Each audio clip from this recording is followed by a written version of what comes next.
الحمد لله وحده والصلاة والسلام على من لا نبي بعده أما بعد. Ô vous les croyants, craignez Allah et sachez que c'est vers lui que vous serez ramenés, et qu'à ce moment-là, vous récolterez ce que vous semez. Celui donc qui sème le bien le rencontrera, et celui qui sème le mal le trouvera.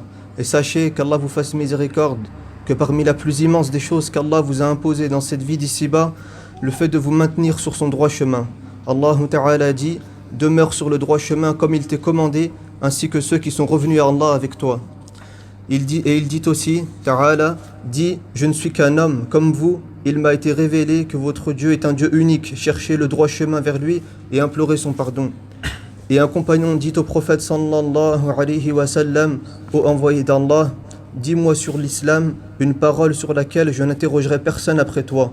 Il dit alors sallallahu alayhi wa sallam: dis, j'ai cru à Allah, puis maintiens-toi sur le droit chemin. Il dit aussi sallallahu alayhi wa sallam: restez sur le droit chemin. Et l'essence de la droiture, celle dont nous avons été ordonnés, est le fait d'établir nos personnes dans la législation de l'islam, celle avec laquelle le prophète sallallahu alayhi wa sallam a été envoyé. Par conséquent, il est obligatoire aux serviteurs de se maintenir sur tout ce avec quoi est venu le prophète sallallahu alayhi wa sallam comme religion, afin que se concrétise pour lui l'ordre de la droiture qui lui a été prescrit. La base de la droiture est la droiture du cœur sur l'unicité d'Allah, puis la langue et enfin les membres du corps. Le prophète sallallahu alayhi wa sallam a dit: lorsque le jour se lève sur le fils d'Adam, tous ses membres exhortent sa langue en disant: crains Allah en ce qui nous concerne, car nous dépendons de toi. Si tu es droite, nous serons droits, et si tu dévies, nous dévierons. La droiture n'est autre que l'établissement sur la parole La ilaha illallah par le fait de lui donner son droit, d'accomplir ses ordres, renoncer à ce qu'elle a interdit et être satisfait de ce qui en découle.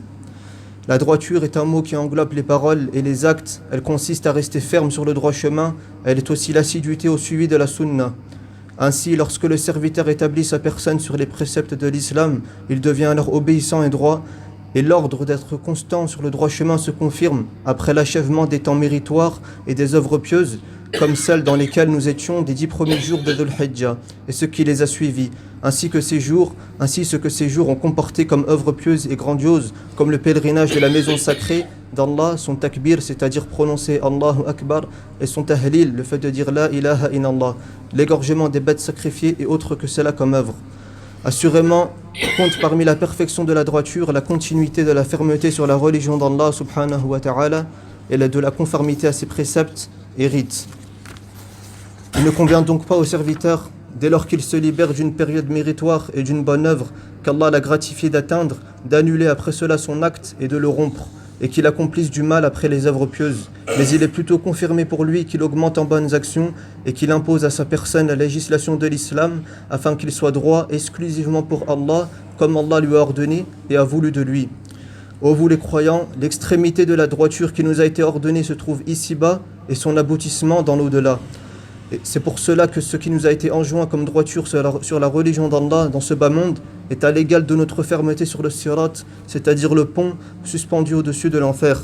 Certes, Allah réunira l'ensemble de la création le jour de la résurrection, alors que le sirat sera dressé au-dessus de l'enfer. Les gens seront ordonnés de le traverser à ce moment-là, les croyants le franchiront alors en fonction du niveau de maintien de leur personne sur les préceptes d'Allah. Allah Ta'ala dit: il n'y a personne parmi vous qui ne passera pas par l'enfer, car il s'agit là, pour ton Seigneur, d'une sentence irrévocable. Ensuite, nous délivrerons ceux qui étaient pieux et nous y laisserons les injustes agenouillés. Les gens seront alors ordonnés à ce moment-là de traverser une voie dressée au-dessus de l'enfer.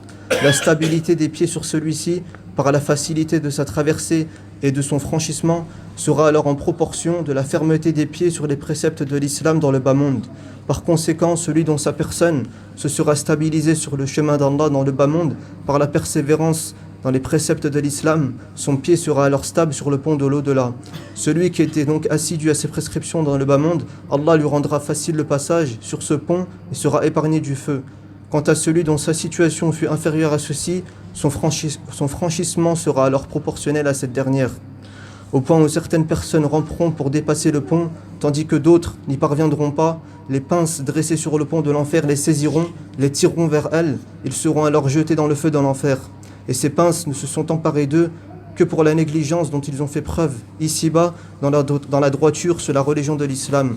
Allahumma ahyina ala al-islam wa sunnah wa tawaffana ala al-islam wa sunnah. Ya muqalib al-qulub thabbit qulubana ala dinik.